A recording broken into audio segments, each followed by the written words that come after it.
حضرت سعید بن عامر تنوخی کہتے ہیں کہ حضرت ابو عبیدہ بن جراح کی پیش کردہ شرائط اہل حرب راضی ہو گئے اور آپ نے ان سے عہد لے کر ان کے نام لکھ لیے۔ جس وقت وہ اپنے شہر کی طرف لوٹنے لگے تو آپ نے ان سے فرمایا ابھی ٹھہرو، تاکہ میں تمہارے ساتھ ایک ایسے شخص کو کر دوں جو تمہیں تمہارے مقام تک پہنچا آئے، کیونکہ اب ہم پر تمہاری حفاظت فرض ہو گئی ہے تاکہ تم صحیح و سالم اپنے شہر میں پہنچ جاؤ۔ انہوں نے کہا یا امیر، ہمیں کسی شخص کی جو ہمارے ساتھ چلے ضرورت نہیں، ہم اسی راستہ سے جس سے کہ آئے تھے واپس چلے جائیں گے۔ آپ نے انہیں اجازت دے دی اور بقیہ رات حضرت قعد بن زمر اور آپ کے ہمراہیوں کے رنج و قلق میں کاٹ دی۔ واقدی رحمۃ اللہ علیہ کہتے ہیں کہ یہ اسی رات واپس ہو گئے، اور چونکہ معاہدہ طے کرنے میں دیر ہو گئی تھی اس لیے قبل اس کے کہ یہ اپنے مسکن تک پہنچے صبح ہو گئی۔ جس وقت یہ شہر کے قریب پہنچے تو انہیں یکنا کے ایک سردار نے شہر کی طرف آتے دیکھا۔ کہنے لگا تم کہاں سے آئے ہو اور کیا کام کیا ہے؟ انہوں نے سمجھا یہ حلب کا باشندہ ہے، اس لیے اس سے صلح کی کیفیت بیان کر دی۔ یہ سن کر وہ چپکا ہو رہا اور چلا گیا۔ اہل حلب نے ان آنے والوں کا استقبال کیا اور کیفیت دریافت کی۔ انہوں نے صلح کے متعلق خبر دی اور یہ اسے سن کر بے حد خوش ہوئے۔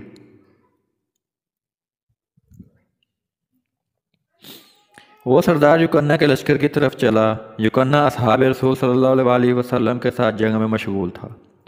انہیں چاروں طرف سے گھیر رکھا تھا اور یہ گمان کر رکھا تھا کہ کوئی دم میں آپ فتح کیا چاہتا ہوں۔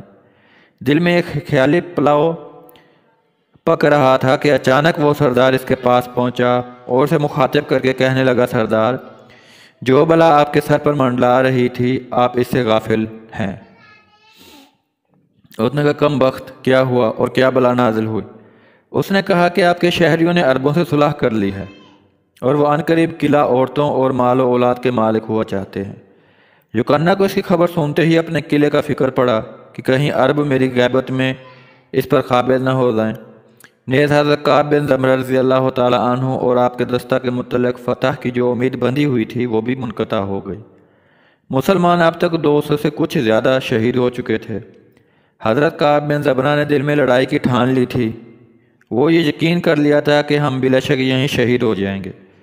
حضرت قعب بن زمرہ رضی اللہ تعالیٰ عنہ کہتے ہیں کہ میں اس وقت بذات خود لڑ رہا تھا، مسلمانوں کو جنگ میں ثابت قدم رکھتا تھا، مشرکین کو مسلمانوں سے باز رکھتا تھا اور اپنی جان سے زیادہ ان کی حفاظت کرتا تھا۔ جب جنگ نے مجھے بالکل مجبور کر دیا اور لڑائی کی طرف سے میں مایوس ہوا تو اپنے ساتھیوں کی طرف پناہ لی، مگر باوجود اس بات کے کہ مجھے اللہ تبارک و تعالیٰ کی ذات اقدس پر کی طرف سے کامل بھروسہ تھا کہ وہ میری مدد فرمائیں گے اور یہ بلا دور ہو جائے گی۔ حضرت ابو عبیدہ بن جراح کے علم کا انتظار کر رہا تھا کہ وہ اب نمودار ہوا، مگر اس کا کہیں پتہ نہ تھا۔ ایک دن اور ایک رات کامل جنگ کو ہو گیا تھا اور دوسرے دن کی صبح نے ہماری جنگ کا نظارہ دیکھنے کے لیے آفتاب کو مشرق سے نکالا۔ خدا کی قسم ہمارے کسی آدمی نے اسی اثنا میں نہ نماز پڑھی تھی اور نہ کھانا تناول کیا تھا، پانی کی صورت تک نہیں دیکھی تھی۔ میں یا اس امید میں کھڑا کر نصرین کے راستے کی طرف دیکھ رہے تھے کہ کہیں اسلام کا پرچم لہراتا ہوا دکھلائی دے، مگر اس کے کہیں نشان تک نہ تھے۔ دفعتاً دشمن کے لشکر میں صبح کے وقت ایک حرکت پیدا ہوئی اور ہر طرف سے اس میں شور و غل کی آوازیں آنے لگی۔ میں نے اپنے دل میں خیال کیا کہ یا بادشاہ کی طرف سے ان کے پاس کوئی کمک پہنچ گئی ہے۔ مسلمان جس کلمہ سے رنج و سختی میں مدد لیتا ہے، یعنی لا حول ولا قوت الا باللہ العلی العظیم، میں نے اس کو پڑھنا شروع کیا۔ رسول اللہ صلی اللہ علیہ وسلم کی زندگی اور آپ کی عیش کی قسم، میں ابھی اس کلمہ کو پورا بھی نہیں کرنے پایا تھا کہ میں نے دشمن کے لشکر کو اپنا مورچہ چھوڑتے ہوئے پیچھے کی طرف لوٹتے ہوئے دیکھا۔ میں نے اللہ کا شکر ادا کیا اور الحمدللہ حمد الشاکرین پڑھا اور گمان کیا کہ کسی چیخنے والے نے آسمان سے چیخ کر انہیں بھگا دیا ہے۔ یہ جنگ بدر کی طرح ملائکہ نے آ کر ہماری مدد کی ہے۔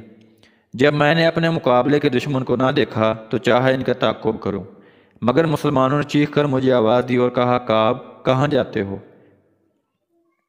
واپس پھرو اور کسی جگہ خیمہ زن ہو کے ہمیں آرام دو تاکہ ہم اپنے فرائض ادا کریں، گھوڑوں کو سستانے کا موقع دیں جس محنت و مشقت میں ہم اب تک مبتلا رہے ہیں، کیا آپ کے نزدیک یہ کافی نہیں ہے؟ اللہ پاک نے اس قوم کو اپنے ارادے، قوت سے ہمارے پاس سے دفع کیا ہے۔ میں یہ سنتے ہی ایک جگہ خیمہ زن ہو گیا۔